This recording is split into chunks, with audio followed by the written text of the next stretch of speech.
absolute value functions. In this video, we want to talk about absolute value functions. Absolute value functions are usually in forms of an absolute value, the two bars that the x is inside the bars, which is called absolute value. When we have absolute value of x and we want to graph it, we usually replace number for x and find the y. If I replace the x by 0, we will get absolute value of 0, which is 0. If we replace the x by 1, absolute, oops. If we replace x by 1, absolute value of 1 is 1, because absolute value's job is make everything positive. Inside the absolute value, we can have any numbers, positive, negative, but the outside, when after the just coming out of the absolute value, it should be positive. If I replace x by negative 1, absolute value of negative 1 is also positive 1. And if you graph this or find these points, 0, 1, and 1, negative 1 and 1, and you see that the graphs looks like a V shape, which the vertex of this graph is on the origin. That's the vertex.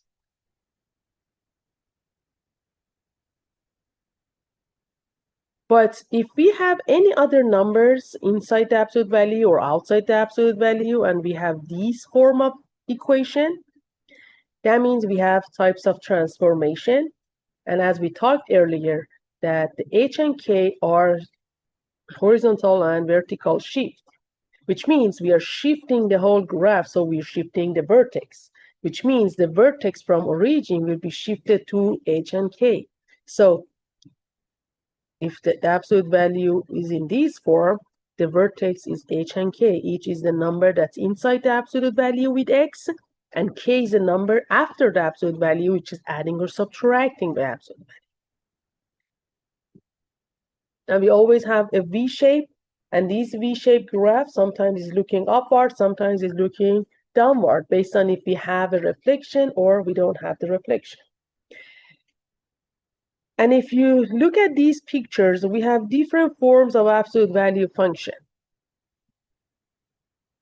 And if you look at the first one, part in the picture A, you see that the graph is completely, the absolute value function is completely above the x-axis.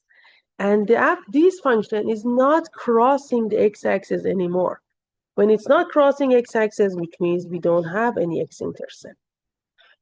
But it's crossing the y-axis, so that's the y-intercept. We have one y-intercept. In part B, in the second picture, you see that the absolute value's vertex is on the x-axis, which means that it's crossing the x-axis at one point. So we just have one x-intercept.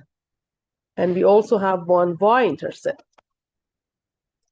In the third one, you see that the graph is crossing x-axis in 2 points. So we have two x-intercepts, but still we have one y-intercept. So which means that in absolute value function, we always have one y-intercept because all of the absolute value functions will cross y-axis. But for x-intercept, we might have two, we might have one, or not any x-intercept. It depends on the function, depends on the equation. And you know that to find the y-intercept, we always replace the x by 0, and to find x-intercept, we replace the y by 0. Let's look at example 1. It says, find the x and y-intercept for each of these functions. Okay? To find x-intercept, we replace the y by 0. Y means f of x. If you replace this by 0, which means you're setting the whole equation equal to 0.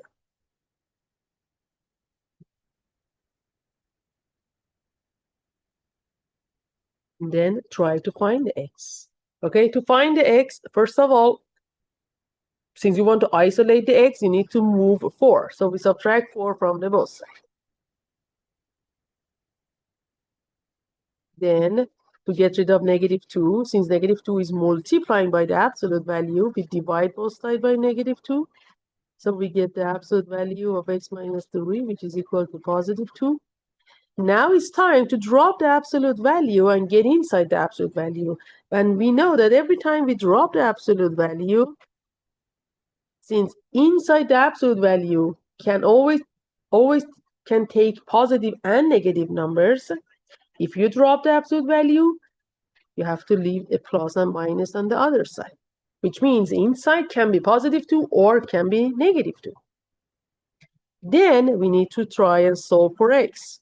So we say if x minus 3 is equal to positive 2 and add 3 to the both sides, x must be equal to 5. If x minus 3 is equal to negative 2, add 3 to the both sides, x must be equal to 1. So as you see, we found two x-intercepts, 5 and 0, 1 and 0. So this graph is crossing the x-axis at 2 points. And to find y-intercept, we have to replace the x by 0. So to replace the x by 0, you just write everything down, just the x, which must be 0. And then find the answer. First, based on PEMDAS, I have to find inside the parenthesis, which means inside the absolute value here. Inside the absolute value, 0 minus 3 is negative 3.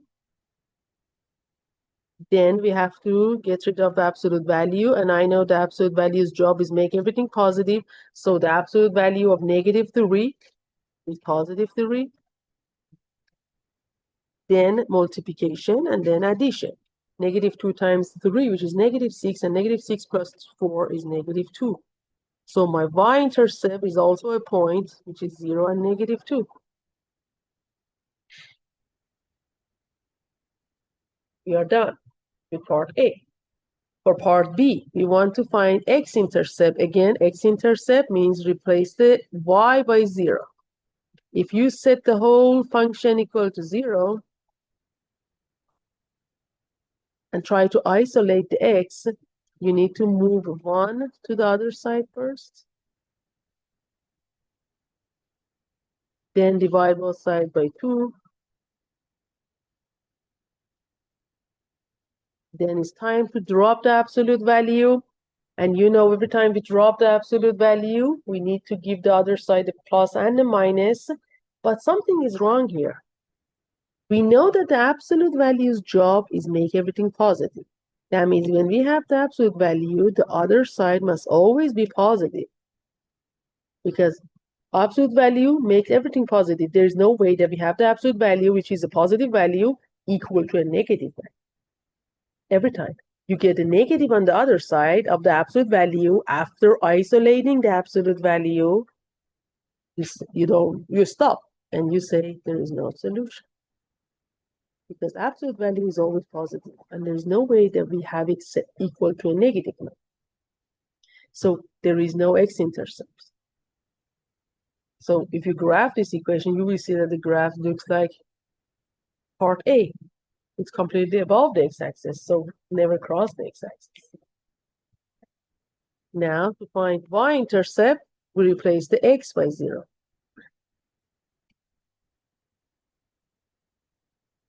First, we have to find the inside of the absolute value. 0 plus 3 is 3. Since absolute value's job is make everything positive, the absolute value of 3 is just 3. And 2 times 3 is 6 plus 1, which is 7. So the y-intercept is 0 and 7. We always have one y-intercept. But for x-intercept, there are different cases. We might not have any x-intercept, or 1 or 2. Example 2. We have a function, and based on this function, we want to answer each part. First of all, we want to find x-intercept and y-intercept. So for x-intercept, we need to set the function equal to 0, which means replace the y by 0. Y means the whole function. F of x means the whole function must be equal to 0. Then try to isolate the x. To isolate and getting x by itself, I need to move 8.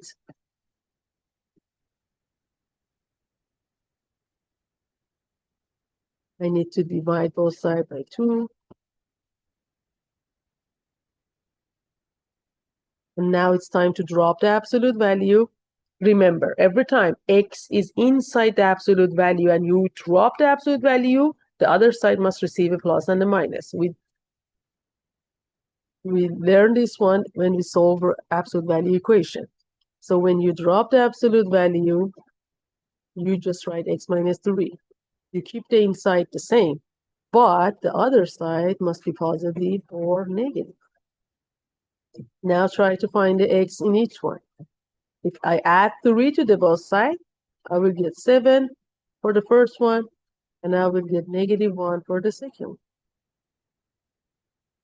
These are my x-intercepts. 7 and 0, -1 and 0. We have two x-intercepts. Now we want to find y-intercept. To find y-intercept, we replace the x by 0. So remember, if you want to find x-intercept, you set the whole equation equal to 0.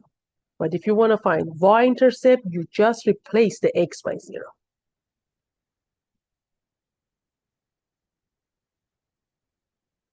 The absolute value of -3 is +3. And 2 times 3 is 6. 6 minus 8 is -2. So the y-intercept is 0 and -2. Part B says identify the vertex of the function. What is the vertex? Vertex means h and k. H is the number that's inside the absolute value, adding or subtracting by x. K is a number that's after the absolute value is adding or subtracting. So in this example, h is 3, because if you remember the formula, it says x minus h. And our equation is x minus 3 minus 8. X minus, so that means the h is 3, not -3. But k is -8. So the vertex is h and k. That's 3 and -8. That's the vertex of this equation. Now we want to graph the function by creating a table of values centered around the vertex. To create a table of value, we need a table with x and y. We always replace numbers for x and find the y. But it's centered around the vertex. That means we put the vertex in the middle of the table value, then try to find at least 2 points before, 2 points after. And remember, you always replace number for x. So just look at the x value. X value of the vertex is 3. 2 points less than 3 or before 3 are 2 and 1. 2 points after are 4 and 5. We plug in this number into the equation and try to find the y. Let me just write the equation down.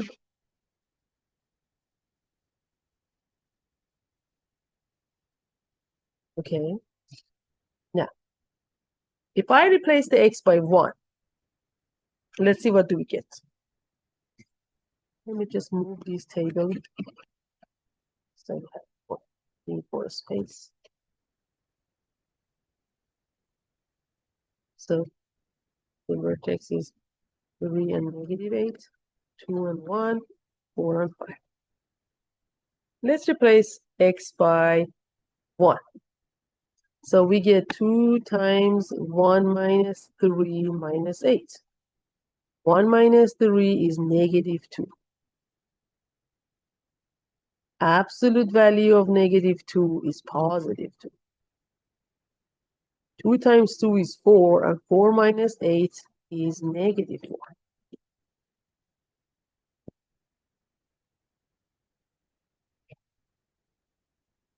Let's see what do we get if we replace 5. If I replace 5 for x,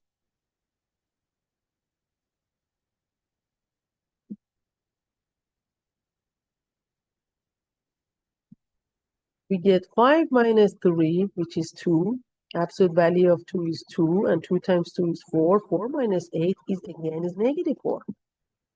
So we got the same value. You see, negative 4, negative 4. Are they always the same? Yes, because I said absolute value is always a V-shaped graph. That means it's symmetric about the vertex. So if you have the vertex here in the middle, so 1 point before and 1 point after are always have the same y value.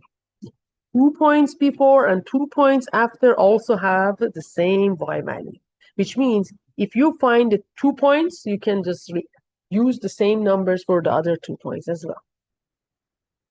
So I'm going to replace 4 and use the same number that I get for y for 2 as well. Okay, so I want to replace x by 4. 4 minus 3 is 1. Absolute value of 1 is 1. 2 times 1 is 2, and 2 minus 8 is negative 6. So if this is negative 6, the other one is also negative 6. I don't need to find that again. So it makes it easy. Now we just need to plot the points and graph the equation. So first find the vertex.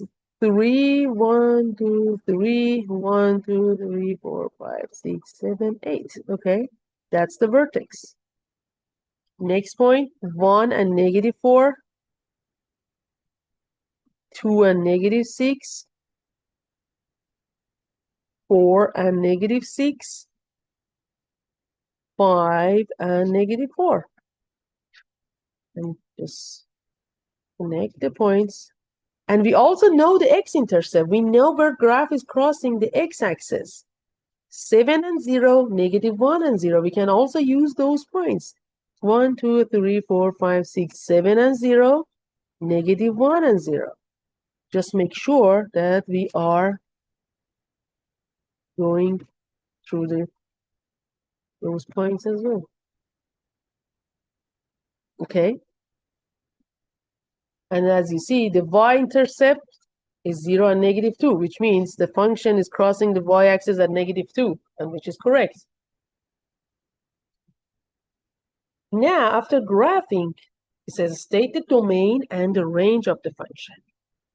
Domain means all possible x values. That means looking at the graph from left to right. What part of the x-axis is covered by the graph? Since we have the arrows on both ends, which means is when it's going up to the infinity, it's also going to the right to infinity and left to negative infinity. So the very left is negative infinity and the very right is positive infinity. So the domain is from negative infinity to positive infinity. But for the range, we need to look at the y values. That means looking at the graph from the bottom to the top. The very bottom part of the graph is this one, which is negative 8. And it starts from negative 8 going up all the way to infinity. Since negative 8 is the vertex, is included in part of the graph, we use brackets. And this is the range of the function.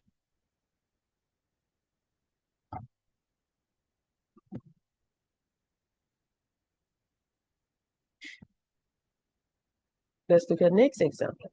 We have another function. We want to find x-intercept and y-intercept. Again, for x-intercept, we replace the y by 0, which means set the whole equation equal to 0.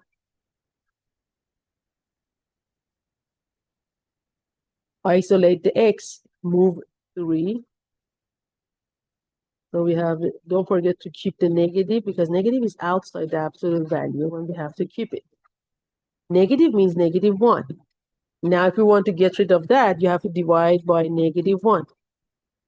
So you get the absolute value of 2x plus 1, which is equal to negative 3. Is it possible that the absolute value is equal to a negative number? No, because absolute value is always make everything positive. So it's always positive. It cannot be equal to a negative number. So we say no x-intercept. When I say no x-intercept, that means when I graph it, I have to see that the graph is not crossing the x-axis. To find y-intercept, we replace the x by 0. Inside, 2 times 0 is a 0. 0 plus 1 is 1. Absolute value of 1 is 1, but we still have a negative outside. We have to keep that negative. And negative 1 minus 3, which is negative 4. So the y-intercept is 0 and negative 4. We know that absolute value function always have one y-intercept.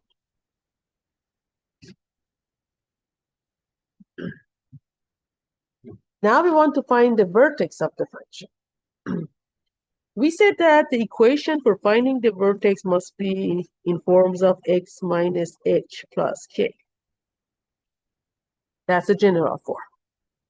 So this equation is negative 2x plus 1 minus 3. Okay, which means a must be equal to negative 1, k must be equal to negative 3. But what is h equal to? Because based on this form that you see here, hey, h, we should have x minus h. No number in front of the x. But in my equation, I have 2x here. I just need x plus or minus something to find the h. So what we can do, we can divide both by 2 to see what we get. And if we divide both by 2, inside the absolute value, we get x plus 1/2. And if it's x plus 1/2, now you know what is the h. H is 1/2, but positive 1/2 or negative 1/2. Since we have a plus here, but we expect it to have minus, that means h must be negative number. That makes the positive. So the vertex is h and k, which is negative 1/2 and negative 3.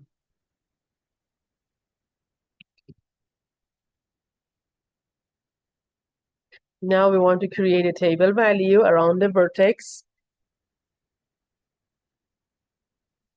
Okay, that means we are putting the vertex in the middle, negative 1/2 and negative 3. Then we have to find 2 points before and 2 points after. You don't necessarily need to find fractions, even if the vertex is this one. So negative 1/2 on the number line, if it's a 0, 1, negative 1. Negative 1/2 is over here. You can find some points before that, which is negative 1 and negative 2. And 2 points after that, which is 0 and 1. Okay? We are going to replace these numbers for x. So the equation is, let me just write the equation.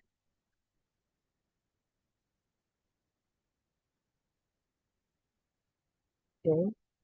I want to replace the x by negative 2. Or let's do this one, because I know these two must be the same as these two. So pick the easiest one. 0 and 1 should be easier. So I'm going to replace x by 0. 2 times 0 is 0. 0 plus 1 is 1. Absolute value of 1 is 1. So we have negative 1 minus 3, which is negative 4. That's exactly the y-intercept. Which means that for negative 1, we get negative 4 as well. Because the 0 and negative 1 have the same distance to the vertex. Now let's replace x by 1. Inside the absolute value, 2 times 1 is 2. 2 plus 1 is 3. And the absolute value of 3 is just 3. But don't forget to bring down the negative that's outside. And negative 3 minus 3 gives me negative 6. This is negative 6. The other one is also negative 6. Because 1 and negative 2, again, have the same distance to the vertex. Now we can find the points. Negative 1/2 is somewhere between negative 1 and 0. And -3, it's over here. That's the vertex. -1 and -4. Oh, 0 and -4, -1 and -4, 1 and -6, -2 and -6. Okay, now we can graph the equation. And you can easily see that the function, the whole graph is under the x-axis. It's not crossing the x-axis at all, which means there is no x-intercept. That's why we couldn't find any x-intercept. Now, if I want to write the domain and range of these functions, for domain, you always look at the graph from left to right, but this arrow tells me on each side I'm going to infinity, so the domain is always -infinity to +infinity. And for range, I have to look at the y values, looking at the graph from the bottom to the top. But I see that the graph is looking downward, is going down all the way to -infinity. So that means the very bottom part of the graph is -infinity. So it starts from -infinity going up all the way to this point, which is -3.